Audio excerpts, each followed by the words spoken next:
And hello and welcome everyone. Welcome back to Raise Awareness of Coaching and Education. This is our live talks where we bring to you professional coaches, accredited and certified, so they can share their journey into coaching and through coaching. What we're hoping to share with you tips that you might find helpful as well to encourage you to discover coaching. With me today, another special guest. We all welcome you, Catherine. Thank you for joining me. Thank you, Jacob, for having me. It's a pleasure to be here. It's a pleasure. The pleasure is mine as well.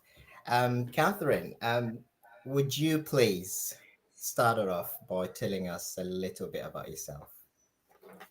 Sure. So, I am an executive and career coach. That's my area of specialty. And I've been coaching for many years. I don't want to say exactly the number, but quite a few years. Right. And I have to say, I love it. I absolutely love it. I love it. I love it. I get to work with so many different people at different levels of their career, and I get to kind of peek into their world for a duration of time, but not live in their world, which is sometimes nice, especially if they're having some struggles with at work or something.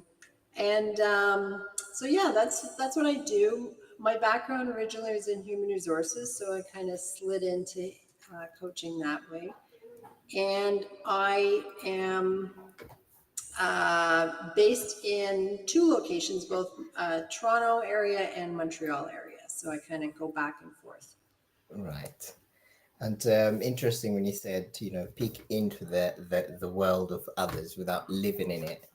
I remember Coach Richard Bentley that said, like, yeah, a coach is looking from the outside, but they should be careful not to get, you know, involved into what's Mhm. happening into the coach's mind.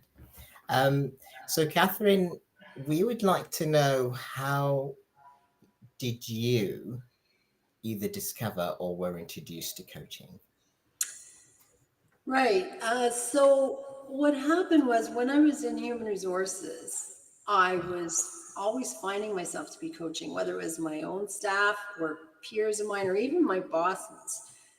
And one day I was actually talking with my boss, who was a CEO at the time, and he was working with an executive coach.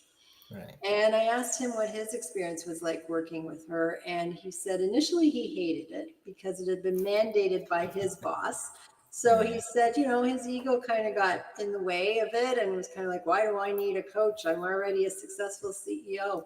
Yeah. And, but he said after he got over that, he said, I really enjoyed the experience. And he said, I learned lots from it. And so, talking with him, I said, you know what? I'd really like to get some formal training in this space because I am being asked to coach people. And I said, quite honestly, I'm just winging it. I don't know really what I don't know. And thankfully, he was very supportive of the idea. And so I went and I got my coach training, and that's how I became a coach. I just fell in love with it. It was great. Yeah, you mentioned a couple of times falling in love with it. Can I ask, what is it about coaching that keeps saying you fall in love with it? Because I love seeing when a person sees the solution for themselves and they have, as Oprah calls it, that aha moment where they Yeah. suddenly, it could have been right in front of them and they never saw it. And then with some great probing and some good questions, they Yeah. get to see it for themselves. And that seeing someone grow and develop is a wonderful thing. And like I said, I get to work with so many different people in so many different occupations. My day is never boring. That's interesting. So that this how you were introduced to coaching. Would you like to share, um, either personally or professionally, a story where you thought, yeah, this is coaching in practice? Sure, there's so many of them. Uh, well, I'm going to start with actually most recently. I was coaching someone this morning. This individual lost their job a couple of months back, and they were initially a little, disheveled by it, the situation, by the experience. But in the end, they came around thinking, you know what, this is my opportunity to do something different. And Yeah. I don't want to go work for someone else. I actually want to try my own thing. And so I was working with them this morning, and they were, telling me a couple of different suggestions they had. And I asked them to take their idea and multiply it by 10. In other words, Okay. expand it, expand your imagination around this. Right. And they struggled with it at first, and often people do, because us as adults, we've forgotten what it's like to pretend and Yes. live in fantasy world for a little bit and True. dream. Whereas kids, right, it just comes naturally for them. So Yeah. anyway, I worked with him a little bit. He got a little bit bigger and more confident in his thought. And then I said, okay, now let's go back to your original thought. Yeah. And of course, after he had already expanded it tenfold, right, his original thought seemed pretty easy. He's like, oh gosh. And it was great to see him be able to see that for himself and recognize that, hey, this isn't as big of a challenge as I initially had thought it was. And that's an Yeah. example of how it's like, wow, that's how powerful coaching can be for a person. Funny when you mentioned imagination. From the little I know about neuroscience, and you know, um, I was introduced to it by my coach, Rachel Mary Pelling. And imagination, actually, for the brain, imagination and reality, probably One most of of the the time, same. the same. Yeah. And you imagine, and the brain will go like, "Yep, I'm acting upon it now. I'm, introducing all these chemicals, and as if it uh, was reality." Well, that's really powerful. The power of imagination. I learned about that quite a few years ago, that the brain couldn't distinguish between reality and imagination. And I thought, wow, how It isn't. powerful is that, right? Yeah, And so it's ourselves that get in our way, right? yeah, So it's like, okay, if that's the case, then what's stopping us from actually materializing what it is that we're thinking yeah. about? And you mentioned as well that children, until certain age, they still utilize that power, and that's one thing probably helping children, to learn how to walk, how to talk, Yeah. just by getting in there and using whatever they can utilize without someone really sitting there like teaching them. So yeah, that's the Right. And when a child, is learning to walk and they fall down, they don't yeah. suddenly say, well, I quit, I'm never going to try again. Yeah, They're just true. determined, and they do it again and again and again until they figure it out. Determined. We I could think. learn from that. Yeah, well, if I think, as adults, we do need to observe like children. So this is to observe how we were once upon a time, and probably pick a thing or two. That would be really helpful. It's true. Someone was sharing with me not too long ago that they were on a beach with their child, and Yeah, and it brought me to the discussion around, when a child sees a, beach with sand, the first thing that they generally do is start to build something with it, right? A yeah, sandcastle or something. And they don't worry about, is someone going to judge what my sandcastle looks like, or how big it is, or how fancy is it. They just go and have fun and play. And we as humans, as adults, could learn a lot from that approach. yeah. Ignoring that judgment, inner judgment. Who is it? I think Timothy Galloway mentioned in his inner tennis, the inner game of tennis, how we have enough, criticism for ourselves. Forget the world. We do it to our own selves, which is all the time. all the time. Yeah. Yeah. Um, so, Catherine, you mentioned a story, about the coachee, and in which other ways do you see yourself working with clients, and you support them to actually, you know, either become better versions of themselves, reach goals, etc.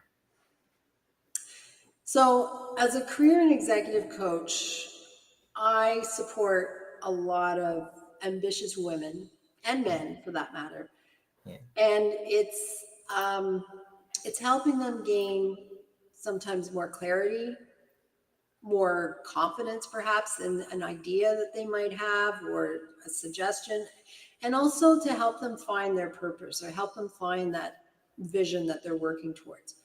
yeah, It's always interesting to me how we often just kind of go in our daily lives without having a plan in place. yeah, And I keep saying to my clients, there isn't a successful business out there that doesn't have a vision.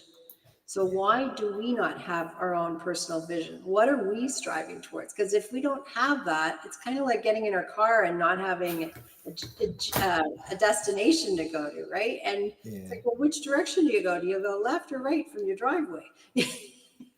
True. Right? So you do need to have that. And if you don't have that, then you have a tendency to just let life or other people create your day, create your destiny, create your journey. And so if Yeah, you want to actually have more say in that, that's what I help them figure it out. It's like, what exactly is it that you want? And now let's figure out how we're going to get there. okay. So if we could imagine, so someone started their day, how would that practically go, like having a vision or planning, let's say, our life? Great question. So if they have a plan, then when they start out their day, the tasks that they're doing, they could ask themselves, how does this fit with my plan? Is this in alignment with what I'm ultimately trying to achieve? If it is, great, carry on. If it isn't, what do I do with this? Do I really need to do this? Can I pass it on to someone else? Could I, do I just let it go and forget that and focus on what I do need to get going, to get to my plan? That's how you can use it. So it becomes really very much your guidance Yeah. along the day. Would you say it's better to be written or just thought about? There's a saying goes, like, I'm not going to be able to quote it exactly, but if it's not written down, it doesn't count, basically. So I would say, great to start it up here, write it Yeah, down. And take it yeah, even one step further, post it somewhere, have it in front of you, carry it with you. yeah, Most people, if you stop them on the middle of the street and you ask them what is their goal, they would not be able to answer a question. yeah, yeah. Unless the goal is just, yeah, I'm just going to petrol station. Yeah. Right. Um, so, Catherine, throughout your career and um, what you have experienced with coaching, what challenges have you faced? So a couple of challenges. I think, first of all, there's a misunderstanding about coaching sometimes. I think some people misunderstand it to be more like a consultant where we're going to Yeah, supply them with the answers. It's like, you're the coach, you tell me. yeah, That's, as you well know, isn't what coaching is about. And coaching is about helping the individual figure out the answer themselves. The other thing is coaching is a verb that people often use. So yes, I coached this person, in minor leagues, or I coached this person to have this conversation.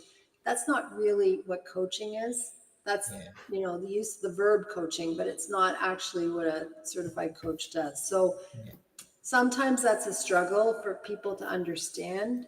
And sometimes they'll come to the coaching session and they have nothing that they seem to want to focus on. And it's like, well, Why am I here in the first place? What is it that you want some support in?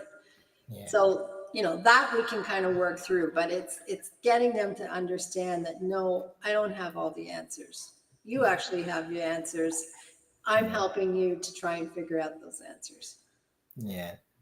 Sometimes when you share with um, you know, with someone, let's say someone you know that coaching is not me giving you the answers, they usually look a little bit confused. So Hmm. you're here to help me, but you're not here to help me by giving me the answers. I'm not sure if you notice this. Yeah, and I have to probably further explain it to them. So I sometimes cite an example of the difference between a coach and a teacher. And I Hmm. say, a teacher, because everyone has gone to school, they know what a teacher does. And so I'll Yeah. say, a teacher tells us what to do. Yeah. A coach helps you through, probing and questions to help yourself figure out what to do. Yeah. Which one do you think of the two is going to be more meaningful?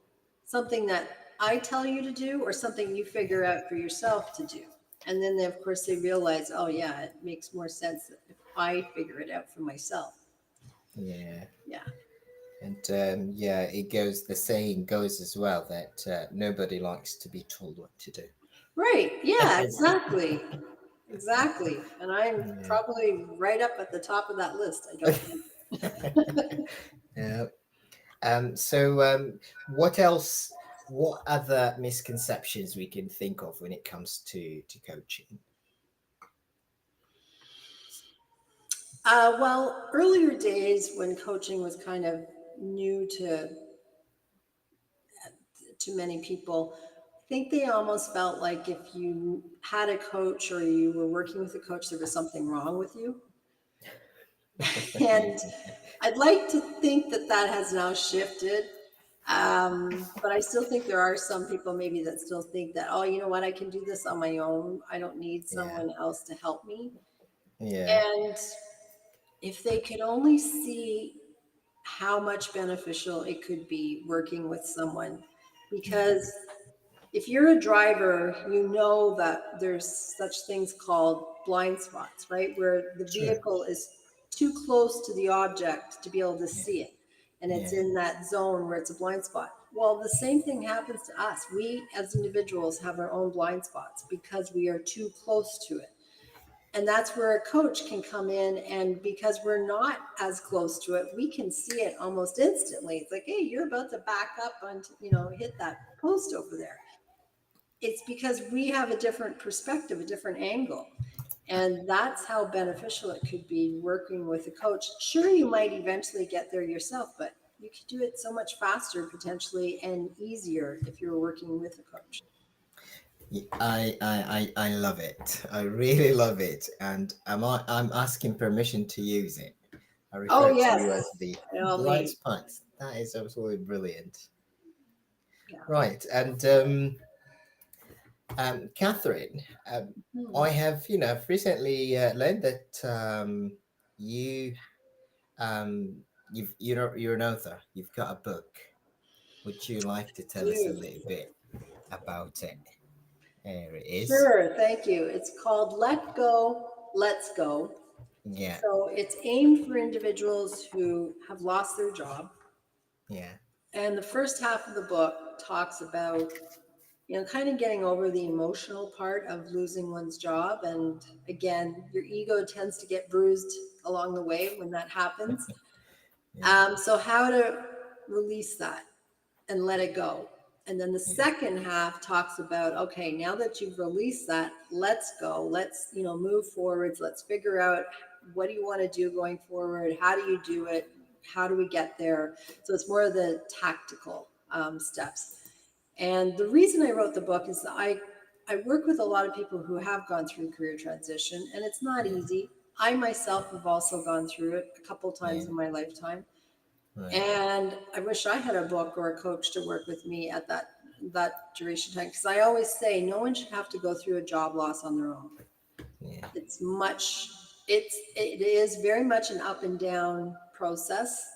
Yeah. You're relying on a lot of people, you're relying for people to get back to you. Sometimes you get ghosted and you never hear back and you think, oh gosh. And so then, you're constantly having to tell yourself, it's not because they don't want me. It's because there's too many applicants and so on and so forth. So having a book or having a person that you can work with and helping you get through that process, I think is going to be so much better.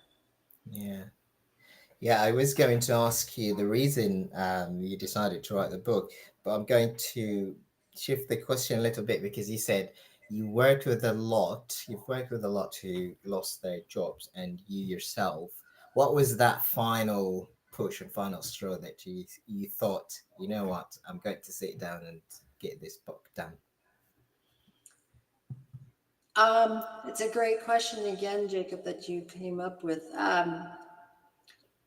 Honestly, I can't recall the exact thing or the exact moment, but I think what it was is just hearing so many people struggle with the same things. And it doesn't Yeah, matter what level they're at, what industry they came from, how long they had been working, or how short they had been working. Not everyone, but many people go through a similar process when they lose a yeah, job. Because ultimately, when you lose a job, it's like a loss of an identity that you have come to know for some yeah, time. And like any loss, whether it's a loss of a loved one or loss of, a major change, we have to go through a grieving process. yeah, And people don't understand that necessarily. And they think, oh, they should be able to just get over it really quickly and just move on and like dust the resume off and let's go, right? I got to find yeah, another position. And of course, it doesn't work that way. And if you do it too quickly without going through that grieving process, you're not going to set yourself up for success. And you might yeah, end up, bombing a really good interview opportunity because you weren't ready for it properly. So that's ultimately what led to the book. I was like, hey, there's lots of good information here that I need to get out to people. yeah. Well, thank you. I'll make sure definitely to get the book. Um, a little bit off topic, focus on the book. Um, so this is the part of those who have lost their jobs. Um, you mentioned that there is that, some part of identity. Mm-hmm. I'm just, I'm just thinking, how about the employer when they lose some of some of one of their top performing employees? Would they go through something similar? Well, I'm putting my HR hat on here for a moment. If a company goes through a large restructuring, as an example, and a lot of people were let go, we Yeah. often refer to the people left behind as the survivors because Okay. they too have to go through an emotional change, right? They're Yeah. no longer working with their same colleagues.